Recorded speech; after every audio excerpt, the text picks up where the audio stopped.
In 1385, a tiny figure stood in the candlelit halls of Windsor Castle, her small hands trembling as she was presented to the most powerful man in England. Isabella of Valois was just 6 years old when she became a pawn in one of medieval Europe's most audacious political gambits, married to King Richard II, who was 29 and desperate to secure his throne.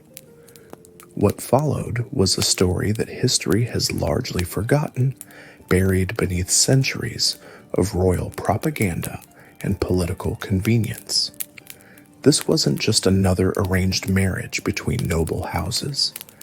This was the systematic sacrifice of a child's entire existence to serve the brutal arithmetic of medieval power. Before we dive into Isabella's tragic tale, if you find yourself drawn to these hidden stories from history's shadows, consider hitting that subscribe button and letting me know in the comments where you're listening from. There's something profound about how we can connect across continents and centuries, united by our fascination with the human stories that shaped our world.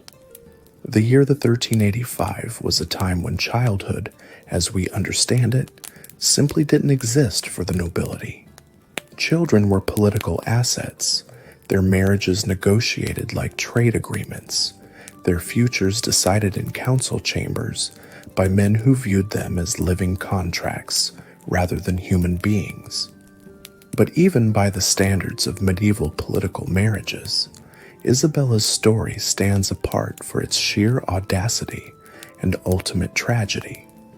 To understand how a 6-year-old French princess became Queen of England, we need to step back into a world where Europe was consuming itself in an endless cycle of warfare, plague, and political upheaval. The 100 Years' War between England and France had been raging for decades, draining both kingdoms of blood and treasure. Entire generations had known nothing but conflict, and the very survival of both realms hung in the balance. Richard II had ascended to the English throne as a child himself, inheriting a kingdom exhausted by war and riddled with internal rebellion. By his late 20s, he faced a crisis that threatened everything his ancestors had built. His beloved first wife, Anne of Bohemia, had died of plague, leaving him without an heir and emotionally shattered. The English nobility were growing restless, questioning his ability to lead, while across the Channel, the French were preparing for what many believed would be the final, decisive campaign of the war. It was in this atmosphere of desperation that the unthinkable was proposed. French ambassadors arrived at the English court with an offer that seemed almost too good to be true. They would provide not just a bride for the English king, but a dowry of 800,000 francs, enough gold to fund the royal household for years. More importantly, they offered a 28-year truce, long enough for an entire generation to grow up without knowing war. There was just one catch. The bride they offered was Charles VI's eldest daughter, Isabella, who had been born only 6 years earlier in the opulent but unstable French court. Even by medieval standards, this was extraordinarily young for a royal bride. Most political marriages involved girls who were at least approaching adolescence. But the French negotiators argued that Isabella's very youth was an advantage. She would be raised at the English court, learning English customs and loyalties, becoming as much English as French by the time she was old enough to truly rule as queen. Picture little Isabella in those final days before her departure from France. She played with dolls made of silk and wood, unaware that her own life was being treated as a plaything by the adults around her. Her tutors had begun teaching her simple English phrases, though the words felt strange on her tongue.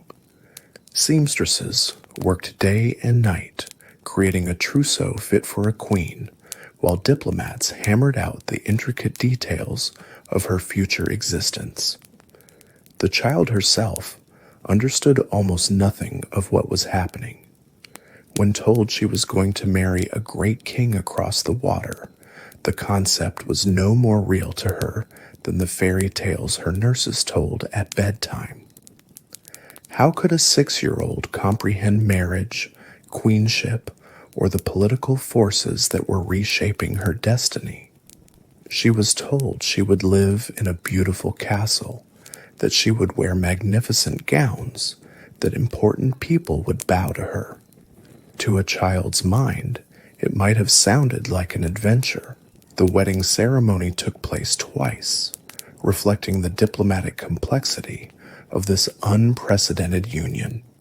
The first ceremony was held at Calais, English-controlled territory on French soil, providing neutral ground for this historic moment. Isabella stood in the great hall of Calais Castle, overwhelmed by the gravity of proceedings she couldn't fully understand. She wore a gown of cloth of gold, so heavy with embroidery and pearls that she needed help walking. The weight of the dress seemed symbolic of the enormous expectations now resting on her tiny shoulders. When Richard knelt to her level to exchange rings, witnesses noted how gently he lifted her chin when she seemed frightened by the assembled nobles staring at her. Here was a man who had commanded armies and ruled a kingdom, treating a terrified child with remarkable tenderness.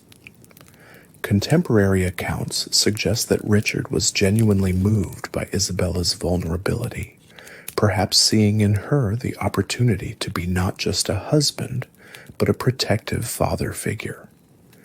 The second ceremony, a year later at Westminster Abbey, was designed to demonstrate to the English people that their new child queen had the full support of the crown. Isabella processed through London streets in a litter decorated with English roses and French fleur-de-lis, symbolizing the union of the two kingdoms. She wore a crown specially made for her small head, its weight carefully calculated so as not to strain her delicate neck. Her train was carried by English duchesses who had been chosen to serve as her guardians and teachers. The crowds that lined the streets called out blessings in English, which she was only beginning to understand, but she smiled and waved as she had been taught. The coronation feast that followed lasted 3 days, with entertainment that included jugglers, musicians, and elaborate theatrical presentations depicting the glorious future this marriage would bring to both kingdoms. Isabella sat at the high table beside Richard, picking at her food with the careful manners her French tutors had drilled into her, while nobles toasted the health of their child queen. But even as the celebrations continued, experienced courtiers were already beginning to wonder how long this peace would last. Medieval truces, no matter how elaborately negotiated, were fragile things, and Richard II, despite his current power, was not universally loved by his nobles.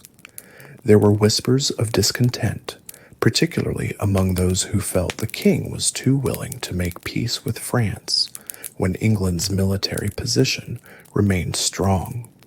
For the moment, however, Isabella was safe in her new home. Richard installed her in her own apartments at Westminster Palace, staffed with a carefully chosen household that blended French and English attendants. Her days became filled with lessons, not just in languages and courtly accomplishments, but in the complex etiquette of English court life. She learned to curtsy in the English fashion, to prefer wine over ale at meals, and to speak English with the accent of the court, rather than her French tutors. Richard himself took an active interest in her education and welfare.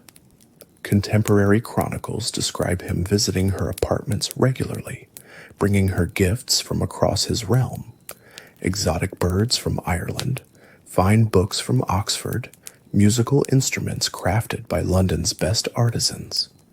He seemed to genuinely enjoy her company, and she began to look forward to his visits, greeting him with the mixture of formality and affection that marked their unusual relationship. The other children at court quickly accepted Isabella as one of their own. Medieval royal households typically included numerous young nobles being raised and educated alongside the monarch's family.